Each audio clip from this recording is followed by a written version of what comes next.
You are listening to a career advice webinar by the Royal Australian Chemical Institute, the Professional Association for Chemists in Australia. I'm Dr. Yvonne Mah, Business Development Manager at BASF Australia, and I'm also a committee member of the RACI Careers Development Program. Tonight, we will be talking to Dr. Lidia Matesic in our first Ask Me Anything segment. As a professional in STEM, we will have the opportunity to ask Lidia all about her career, the highlights, the challenges, and what she has experienced to get to where she is today. Lidia has a PhD in organic and medicinal chemistry from the University of Wollongong and currently works as a radiochemist at the Australian Nuclear Science and Technology Organisation. Lidia has established herself as an identity in her field and has demonstrated a number of skills as both a talented and cited researcher in radiochemistry and radiomedicine. She works on commercial and academic radiochemistry projects and regularly collaborates with universities through the supervision of postgraduate students. Lidia sits on the board at RACI, where she has had a number of financial roles, and she's now currently the treasurer. Lidia, thank you very much for joining us tonight. Before we start this evening's panel session, we would like to acknowledge the traditional custodians of the land on which we are meeting all around Australia.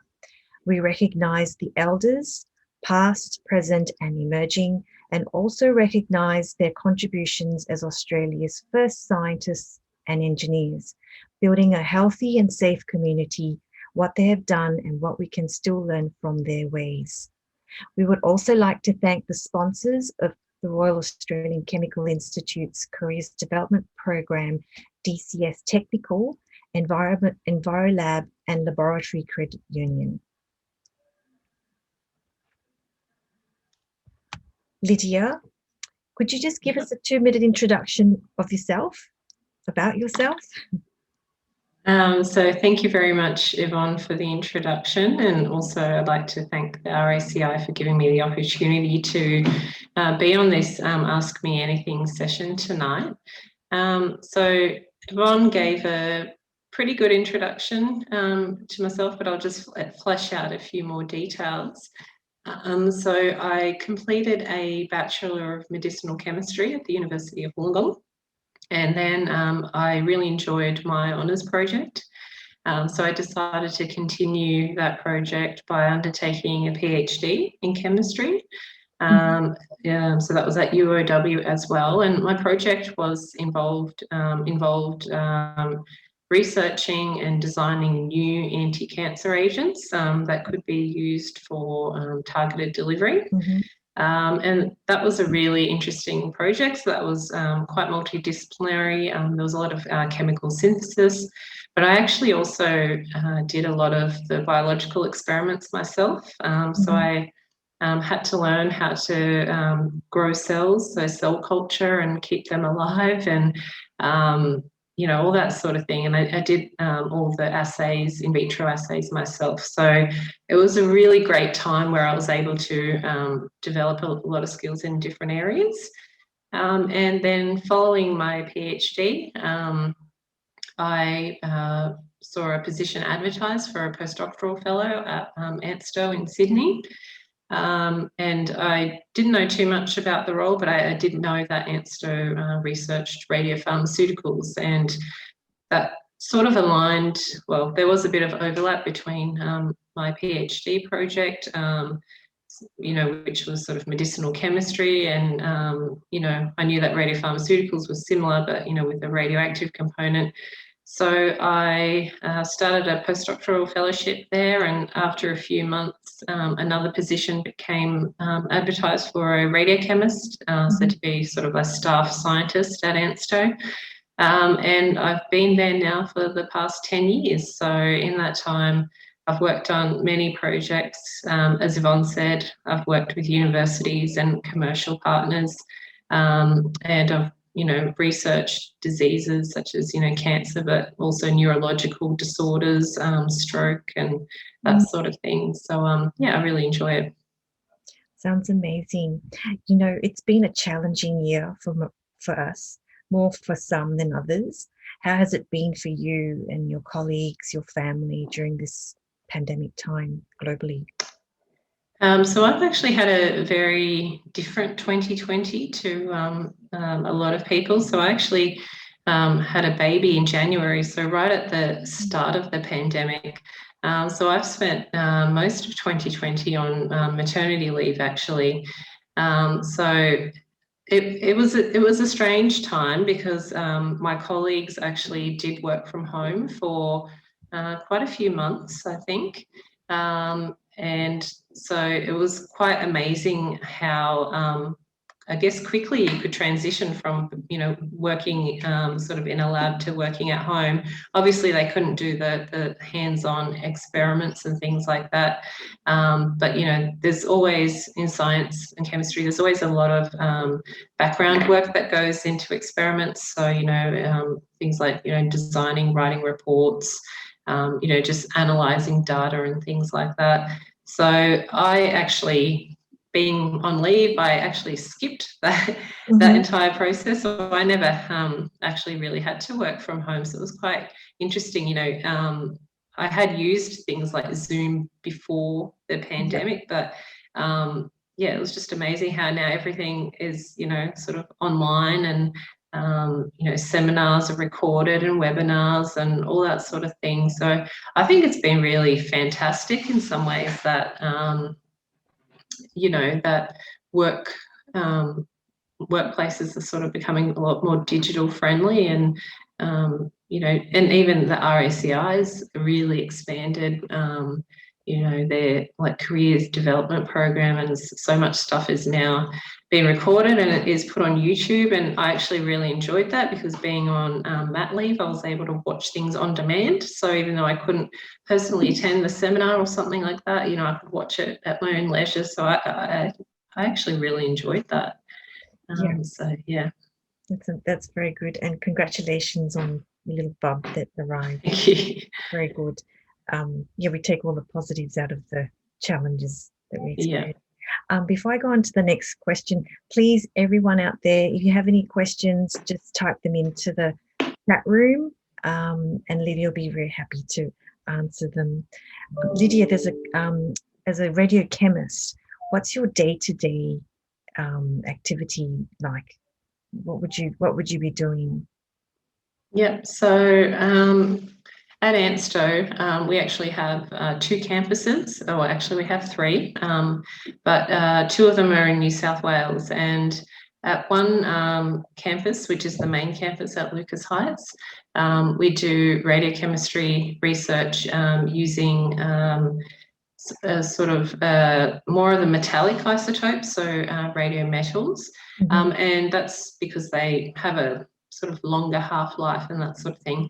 But at our other facility, which is closer to the Sydney CBD, we actually have a cyclotron, which is a particle accelerator that can produce radioisotopes.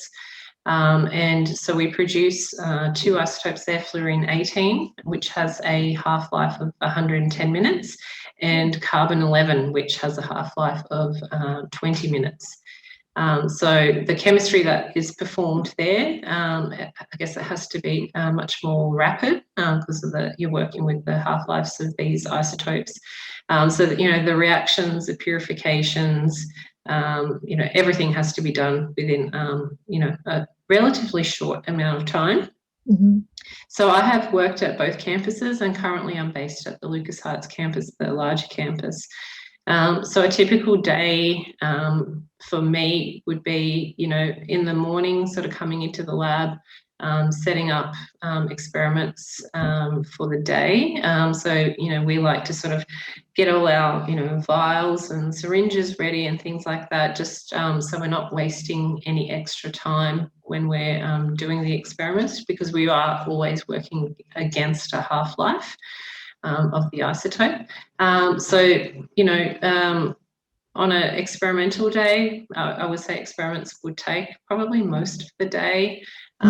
We use a lot of analytical chemistry techniques in our work, so there's a lot of HPLC. We also do things like solid phase extraction, TLC. So all these techniques that you learn in undergrad or maybe postgrad, we do use them in real life, in the real world. And then, if there's some time at the end of the day, maybe you might sort of write up some of your results or something like that.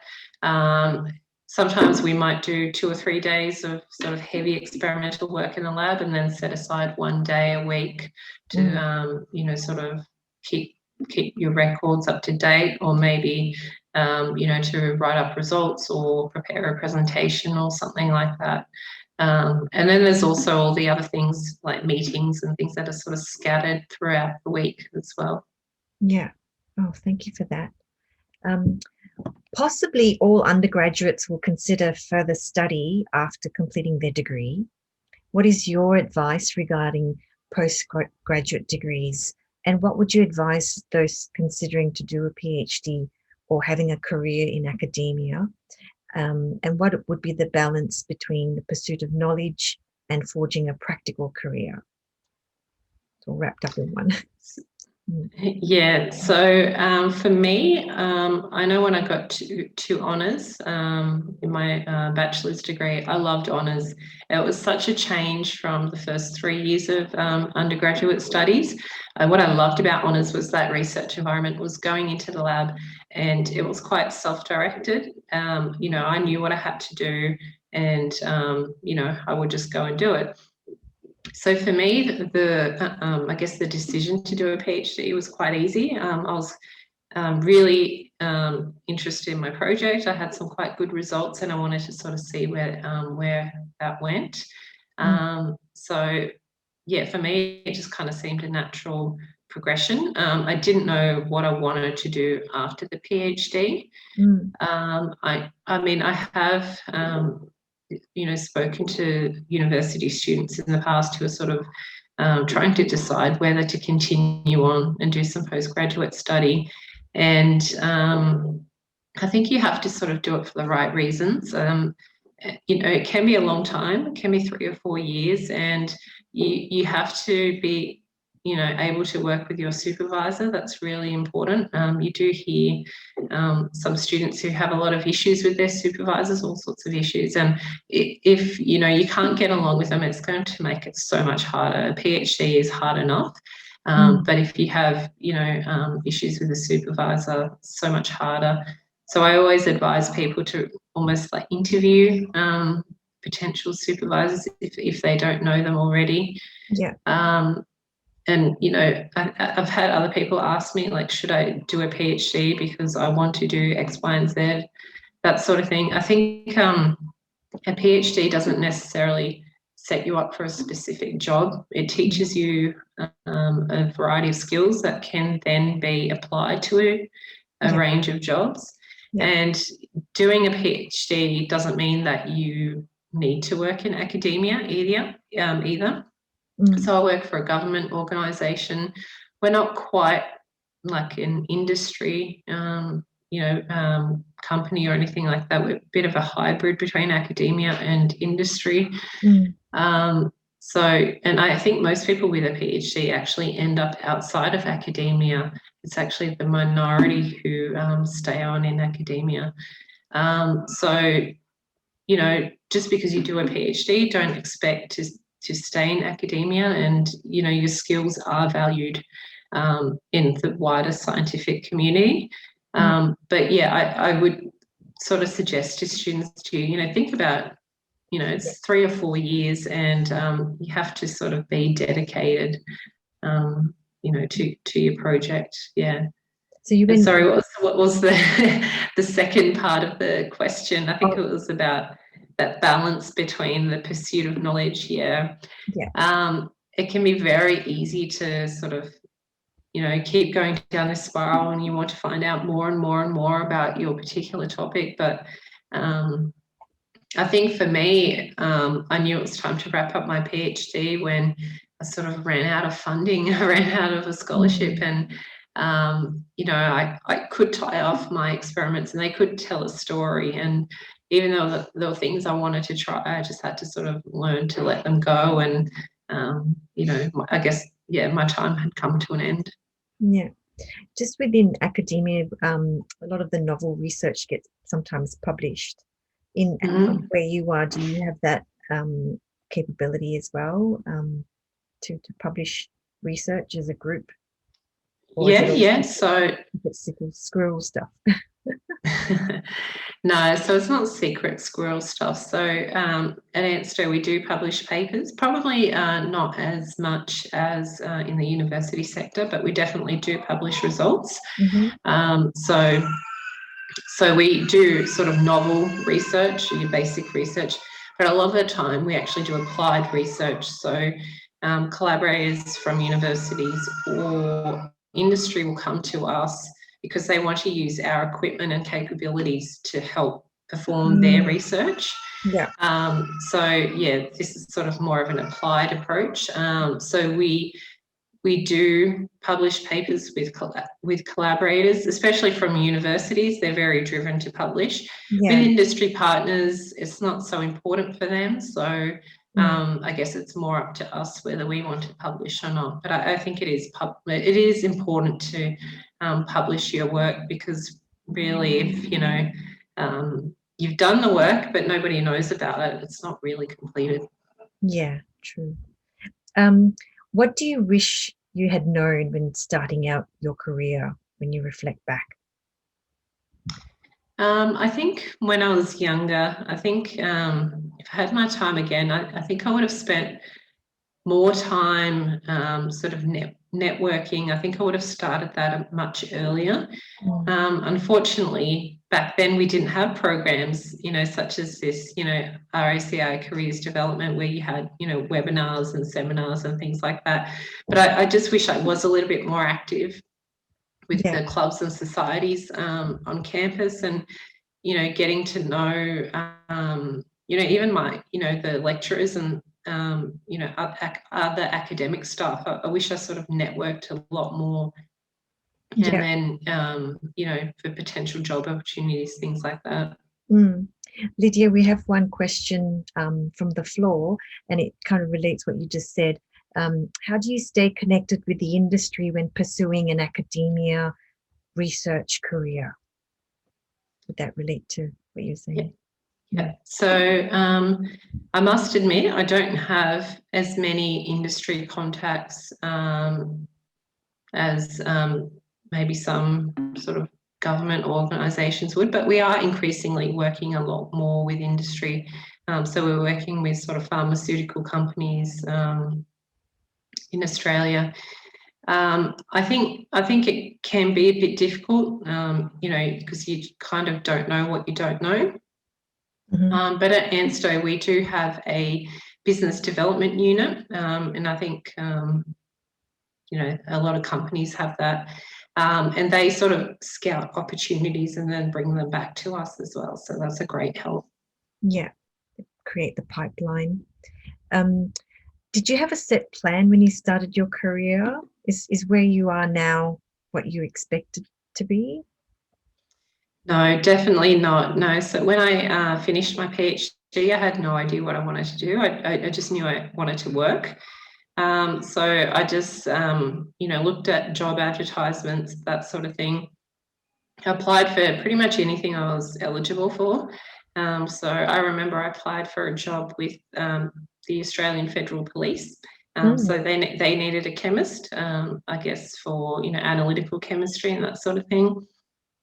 I applied for, postdocs at universities, pretty much, anything that I was eligible for. And I got an interview and then the job at ANSTO, and I've kind of just stayed doing that ever since. And I don't really have a plan of what I want to do in the next 10 or 20 years. I'm just one of those people that kind of goes wherever opportunities lead me. That's good. And also, any advice to students about an early career chemist about how they could break into your area, into your field? So the thing with radiochemistry is it's not really taught at a university level. So where I was at the University of Wollongong, it's probably only about 45 minutes away from ANSTO. So in my honours year, we had some guest lectures by one of the staff at ANSTO, and that was where I sort of got a bit of an introduction to radiochemistry, but that was it really. Yeah. Most of my colleagues that I work with, they never had any exposure to radiochemistry. You might do a bit of nuclear chemistry in year 11 or year 12 or something like that. But everything else has been on the job training. And it's been really good having that background in organic chemistry. But also if you're an inorganic chemist, the chemistry is quite translatable. It's really the same type of chemistry, you're just doing it with radioactivity as well. So yeah, I mean, I wouldn't, you know, if someone is interested in working at ANSTO and starting their career there, I wouldn't worry that you haven't had any sort of exposure to radiochemistry in the past. We have another question from the floor. Thank you very much for the questions. What are the job prospects for medicinal chemistry in Australia? So I think there's, you know, a variety of sectors that medicinal chemists can work in. So it's obviously the university sector. It could be sort of government as well. So I know CSIRO in Melbourne, they do a little bit of medicinal chemistry as well. And then the other option is obviously industry. So I think, you know, in the last 10 or 20 years, I think the R&D in Australia has, I guess, dropped off a little bit. There's a lot of chemistry that's being outsourced overseas. So it's a shame we don't have as much research happening in Australia, especially by the sort of larger pharmaceutical companies. But there are, you know, quite a few sort of startup companies that are emerging in Sydney and Melbourne and that sort of thing. And you'd be surprised at the types of skills that they're looking for in their employees. So, you know, all the skills that you learn in a science degree could be quite applicable to working for like a pharmaceutical company. Thank you. In your early career development, you mentioned you had some networking exposure. How pivotal was that? Did it have a great impact? Yeah, so as I've gotten older, I've sort of realised how important networking is. And I mean, I'm not, you know, the most extrovert person, so it's always been a little bit out of my comfort zone, but I've generally had very positive experiences, you know, talking to people that you don't know. Most people are quite happy to talk to you. You know, they're probably feeling the same way themselves. But it's quite amazing, I guess, the outcomes you can get from networking. So, you know, it could be, you know, a job opportunity in the future. So, you know, I've heard stats like 70 or 80% of all job opportunities are actually through networking. It's not actually the jobs that you find on Seek or Indeed and that sort of thing. So I think it's invaluable, yeah, for that sort of thing. But also I've also had invitations for, you know, speaking at conferences or, you know, other presentations and that, just, you know, by networking. And, you know, people will remember, oh, I met that person, you know, they would be suitable for, you know, for this, you know, opportunity coming up. So yeah, like I said earlier, I wish I had done a lot more of it when I was sort of earlier in my career. No. Lydia, we have another question. Keep the questions coming, everybody. What advice would you give someone once you do make it into a job to help stand out or apply yourself? So I think it's a combination of things. I think obviously you do need to work hard, so, you know, do your job well. But I also think there's, you know, other things such as networking. So networking in your workplace as well. There's also a lot of other sort of what's called soft skills that are sort of becoming quite important. So, you know, your hard skills are your qualifications and things like that, the courses that you've completed. But soft skills, you know, such as, you know, organisation or time management skills or, you know, project management skills, all those things that you sort of learn, but there's no formal qualification for it. These things are becoming quite important in the workplace, and you know, communication skills. That's another one that's so important. So you need to be able to talk to a variety of audiences to get your point across. Yeah, so I would say, you know, it's a combination of things. You know, working hard, doing your job well, but there's other things as well to make yourself stand out. Very good. This is now going into your career. So what's been the highlight of your career and the biggest challenge? I think one of my highlights of my career was in 2017. So I was selected as one of 6 early career chemists from Australia to attend. It's called the HOPE meeting with Nobel laureates. It's usually held in Japan. And so that was, we had about 110 early career chemists from the sort of Asia Pacific area. And I think we had 6 Nobel laureates in attendance. So these were sort of past and present Nobel laureates. And at the time, the current chemistry Nobel laureate, so Jean-Pierre Sauvage was there. And I think the highlight was actually to have a poster at this conference and to also give a little flash talk on my research to this audience that included Nobel laureates. You know, I thought that was pretty awesome. That's been the highlight for sure. And then biggest challenge?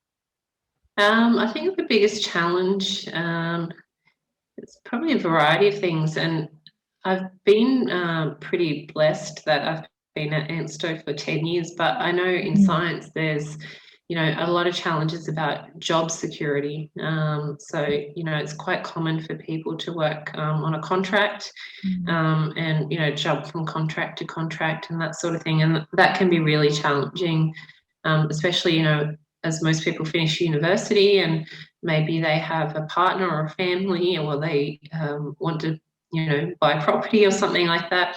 So, you know, not having, I guess, permanent work can be quite challenging, I think. Yes, I agree. In your career, have you faced disappointment, and how did you handle that situation? I think one source of disappointment that's common in chemistry or science is, you know, failed experiments. That's something that happens to like very, very regularly. But I think the thing that keeps us going is, you know, we always want to find the answer to our problem. So, you know, I'm a bit stubborn like that. I'll just sort of keep going and try and, you know, figure out all sorts of directions that I could go off into to try and solve this problem. So, yeah, for me, you know, the disappointment of, say, failed experiments, that's quite a common one. But, you know, there's other disappointments that happen, like, you know, when you write a paper and you submit it to a journal and you think it's really good, and then, you know, it gets rejected or something like that. You know, the reviewers reject your paper because they say that the work, you know, needs further tweaking and that sort of thing. That can be pretty disappointing as well. But I think you just sort of have to grow a bit of a thick skin, and I think it happens over time as well, where you just kind of accept it that that's the way it is, and you just move on and keep going. What drew you to become an established member within the RACI organisation?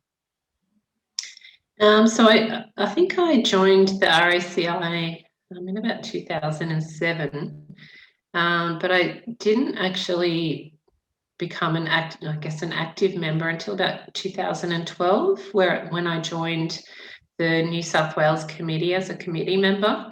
And I joined up mainly out of curiosity. So I've always been someone who's taken opportunities when they're presented. And I remember receiving an email calling for expressions of interest to join the New South Wales branch committee, and I just replied, and I thought, yeah, okay, I'll do this. What is this about? And so I was on the branch committee for 8 years. So the first 4 years as a committee member, and then the later 4 years as the branch treasurer. So, you know, as a committee member, I really got drawn to, you know, I guess that chemistry outreach and communication, science communication kind of stuff. So it was quite clear how important, you know, the RACI is in university open days and things like that. So I sort of found great joy in being able to represent the RACI at these events and trying to, I guess, persuade the next generation of chemists to study chemistry. So, yeah, I really enjoyed that time as a committee member. And then I thought I'll throw my hat in the ring to be the New South Wales treasurer.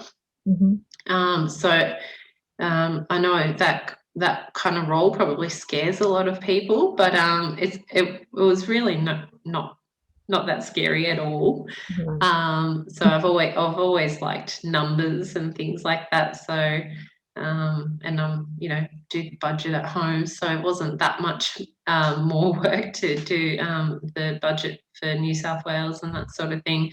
So yeah, I really enjoyed that. And then I did have a few people who encouraged me to, I guess, nominate myself to be the national treasurer.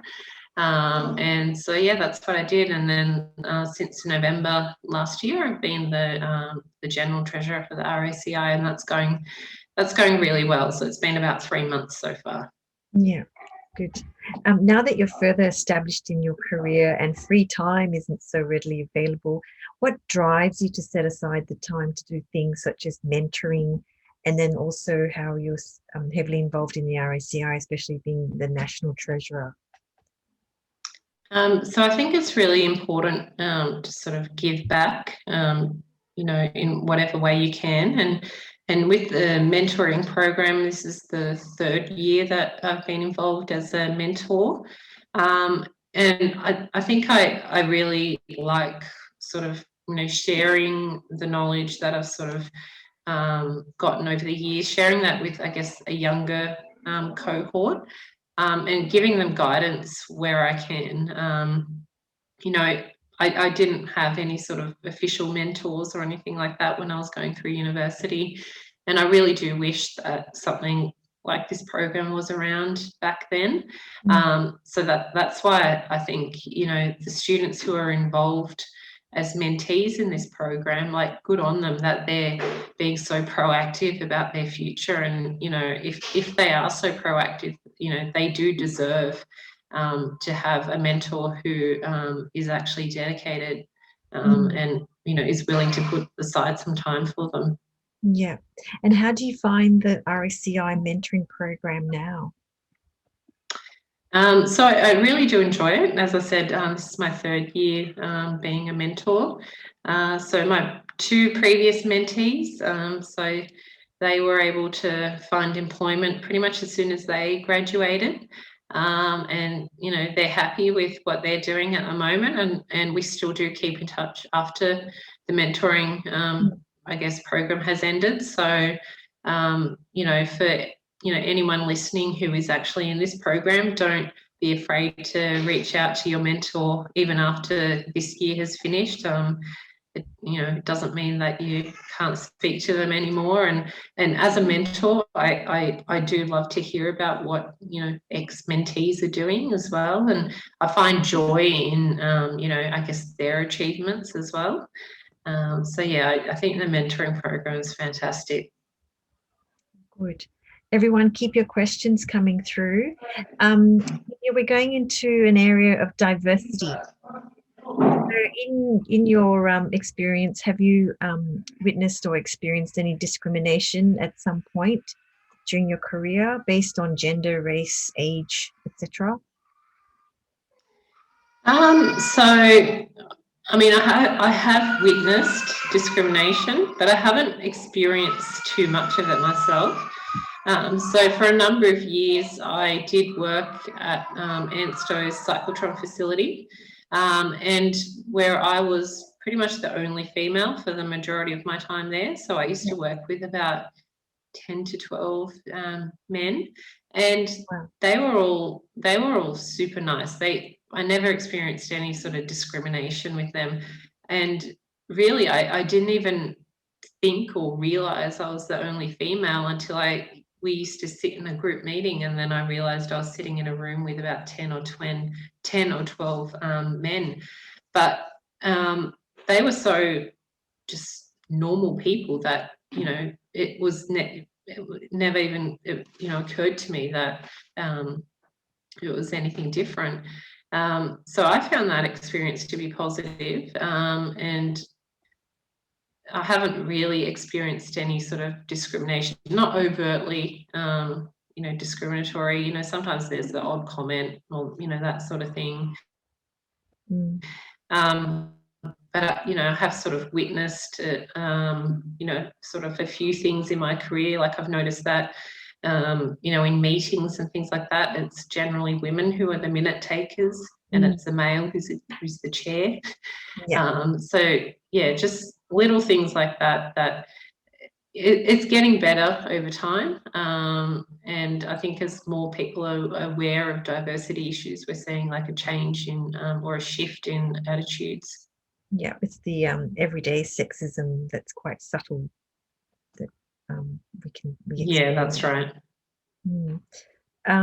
Having recently been becoming a new mother, how have you found navigating through all the aspects of parenthood, work, and career? Are there any particular challenges you want to talk about with us, share with us? So I'm currently working part-time at work.